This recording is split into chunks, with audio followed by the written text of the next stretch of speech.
আওয়ামী অপশাসনের পতনের পর দেশের ক্রান্তি লগ্নে মানুষের পাশে এসে দাঁড়ায় বাংলাদেশ সেনাবাহিনী। একটি অন্তর্বর্তী সরকার গঠনের প্রক্রিয়াকে ত্বরান্বিত করে দেশকে এক অস্থিতিশীল পরিস্থিতির হাত থেকে রক্ষা করে। দেশব্যাপী শুরু হওয়া পলাতক ফ্যাসিস্টদের নানা ষড়যন্ত্র ও সহিংসতা দমন পুলিশের পক্ষে যখন কঠিন হয়ে পড়ে, তখন দায়িত্ব কাঁধে নিয়ে এগিয়ে আসে সেনাবাহিনী। মনোবল ভেঙে পড়া পুলিশ বাহিনীকে সার্বক্ষণিক সহযোগিতার মাধ্যমে আইনশৃঙ্খলা ফেরাতে অগ্রণী ভূমিকা ছিল তাদের।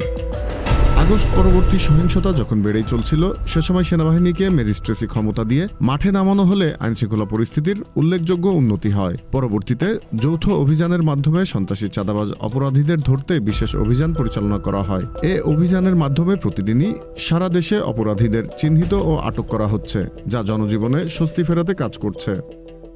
এছাড়া দেশের গুরুত্বপূর্ণ স্থাপনার নিরাপত্তায় সেনাবাহিনী অন্যান্য আইনশৃঙ্খলা রক্ষাকারী বাহিনী ও সরকারের বিভিন্ন সংস্থার সঙ্গে সমন্বয় করে কাজ করে যাচ্ছে। সেনাপ্রধানের দিক নির্দেশনা অনুসারে দেশের বিভিন্ন জেলায় সেনা সদস্যরা আইনশৃঙ্খলা রক্ষায় অন্তর্বর্তী সরকারের সংশ্লিষ্ট মন্ত্রণালয়, আইনশৃঙ্খলা রক্ষাকারী বাহিনী, স্থানীয় প্রশাসন, বিভিন্ন সংস্থা, গণমাধ্যম ও সাধারণ জনগণের সঙ্গে সম্পৃক্ত হয়ে সমন্বিত প্রচেষ্টার মাধ্যমে সার্বক্ষণিক সক্রিয় দায়িত্ব পালন করছেন।